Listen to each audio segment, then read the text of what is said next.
सबसे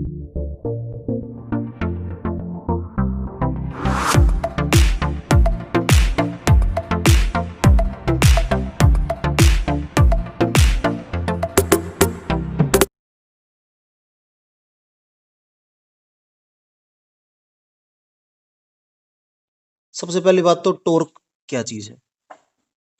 टॉर्क का मतलब होता है आर क्रॉस एफ। ये ध्यान रखना, हम डेरिवेशन करेंगे इसका भी। तो आर क्रॉस एफ होता है, ना कि एफ क्रॉस आर। अगर इसको मैं एफ क्रॉस आर के टर्म में लिखूंगा तो क्या आएगा, माइनस ऑफ एफ क्रॉस आएगा, क्योंकि ए क्रॉस बी जो है बराबर होता है minus of B cross A के।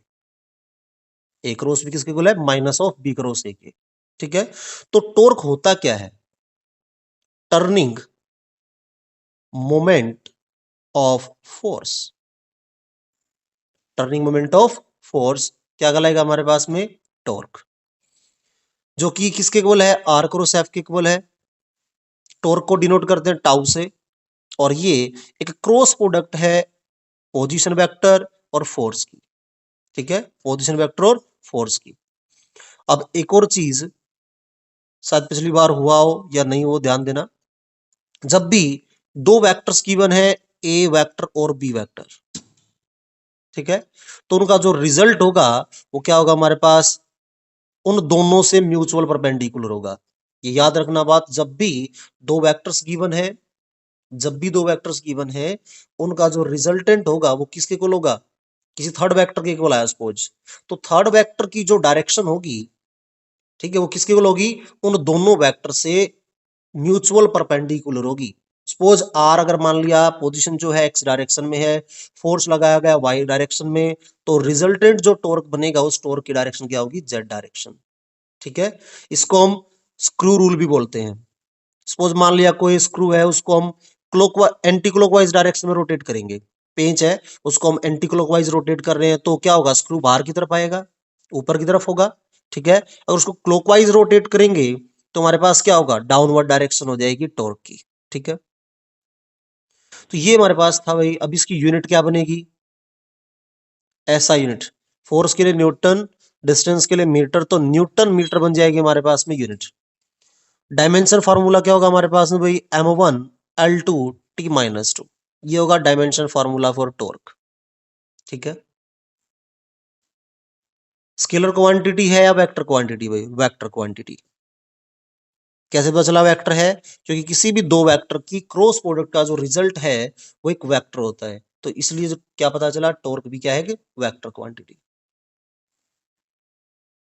Torque in Cartesian form, diagram most important है।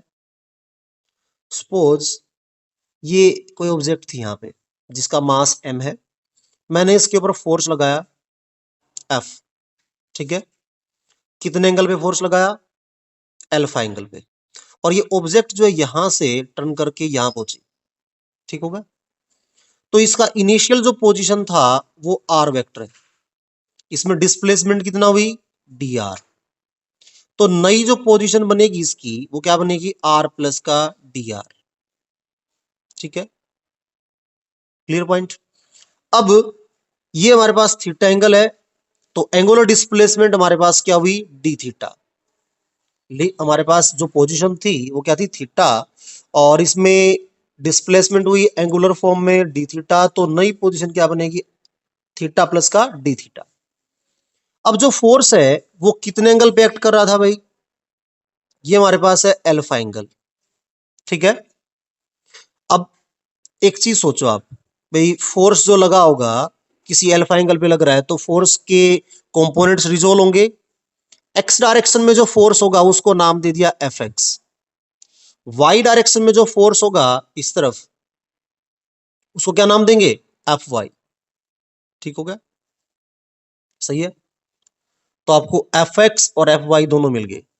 सिमिलरली जो डी आर हमारे पास डिस्प्लेसमेंट है उसको भी रिजोल्व करेंगे, इस तरफ हमारे पास क्या होगा, डी एक्स, इस तरफ हमारे पास में क्या होगा, डी वाई, क्योंकि वर्टिकल डायरेक्शन में डिस्प्लेस हुआ, क्योंकि प्लेन में मूवमेंट हुई ना, एक पार्टिकुलर एक एक्स डायरेक्शन या वाई डायरेक्शन या जेड डायरेक्शन नहीं है, तो प्लेन में अगर मूवमेंट होगी तो इसका मतलब मूवमेंट एक्स डायरेक्शन में भी होगी, वाई डायरेक्शन में भी होगी। तो ये हमारे पास होगा dx, ये हमारे पास होगा dy। तो टॉर्क जो है वो हम फाइंड आउट कर रहे हैं।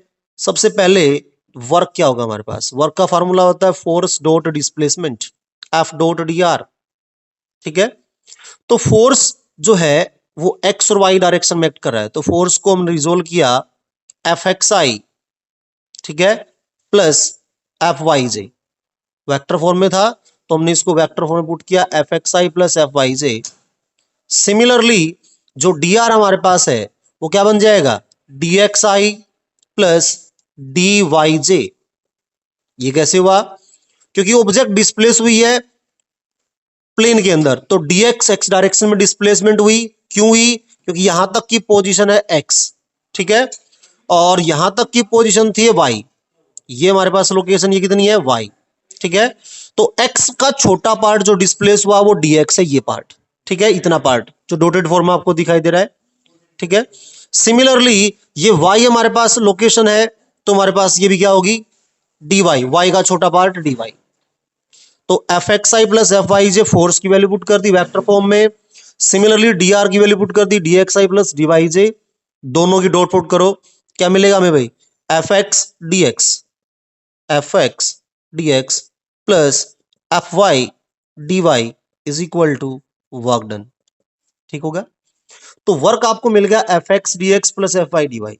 अब आपको करना क्या है, लिसन, आपको इस डायग्राम में से दो वैल्यूज ढूंढ के लेके आनी है, किस किस की, dx और dy की। अब हमारे पास ध्यान दो, डायग्राम में देखो, यहां से यहां तक ये डिस्टेंस हमारे पास क्या है, r, यार है, ठीक है, थीटा एंगल वेक्ट कर रहा है। तो इसका मतलब इससे जो वर्टिकल हमारे पास वैल्यू बनेगी y, वो y क्या बनेगी, मैं इसमें से साइन थीटा निकाल रहा हूं, साइन थीटा हमारे पास होगा y बाई आर के इक्वल, ठीक है। This implies y is equal to R sine of theta, y equal to R sine of theta, जबकि मुझे क्या चाहिए, dy चाहिए मुझे, ठीक है। तो dy कैसे निकलेगा, इसका डिफरेंशिएशन से। तो dy किसके इक्वल होगा, r as it is, cos sine का derivative cos of theta, then theta का अगेन डेरिवेटिव डी थीटा। तो dy is equal to r cos of theta d theta, आपको dy मिल गया। सिमिलरली आपके पास इसी ट्रायंगल में से अगर हम कोस थीटा निकालते हैं, ठीक है, मैं कोस थीटा की वैल्यू निकाल रहा हूं, तो कोस थीटा हमारे पास होगा एक्स बाई आर के इक्वल। क्यों होगा भाई, बेस अपॉन हाइपोटेनस, बेस हमारे पास x है, हाइपोटेनस r है, तो x by R equal to cos of theta. और यहां से x कितना आएगा, r कोस ऑफ थीटा, क्या आएगा, r कोस ऑफ थीटा। तो x आपको मिला है r कोस ऑफ थीटा, जबकि हमें क्या चाहिए, dx चाहिए। यहां पुट करने के लिए इस इक्वेशन 1 के अंदर आपको dx और dy की वैल्यू पुट करनी है। तो यहां से इसका डेरिवेटिव करेंगे तो dx आएगा r, कोस का डेरिवेटिव होता है माइनस साइन, तो यहां माइनस पुट किया मैंने, ये बन जाएगा हमारे पास में equal minus R sine of theta, और थीटा का गेन डेरिवेटिव डी थीटा। अब एक बात बताओ, आर साइन, जो आर साइन थीटा है हमारे पास में, वो आर साइन थीटा वाई के इक्वल था, तो मैं इसको वाई से रिप्लेस कर सकता हूं, तो हमारे पास आ जाएगा dx equal to minus Y D theta, dx equal to minus Y D theta. dx मिल गया आपको। यहां आर कोस थीटा किसके इक्वल है, x के इक्वल है, तो इसको हम x पुट कर सकते हैं, ठीक है, क्या पुट कर सकते हैं इसको, x। तो dy हमारे पास होगा x डी थीटा। तो ये dy जो हमने फाइंड आउट किया है, dx जो फाइंड आउट किया है, ये दोनों की दोनों वैल्यूज पुट कर दो इक्वेशन 1 के अंदर। Put value of dx and dy in equation 1, equation 1 के अंदर वैल्यू पुट करनी है।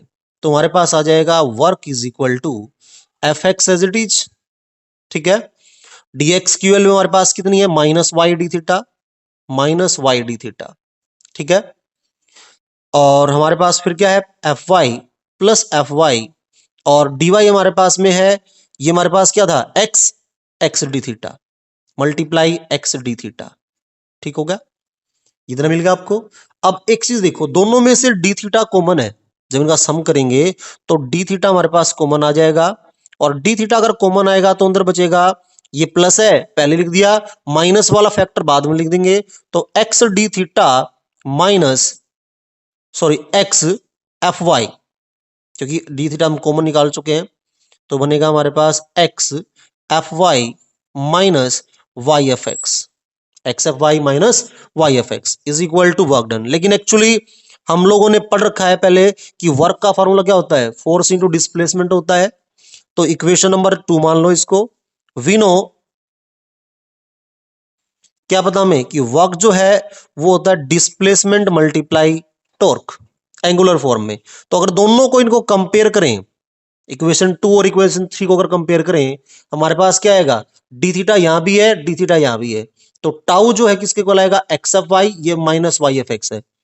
तो हमारे पास ये वर्क आ जाएगा फ्रॉम इक्वेशन 2 और 3, 2 और 3 से हमारे पास आएगा tau equal to X F Y minus Y F X, जो कि आपका रिजल्ट है।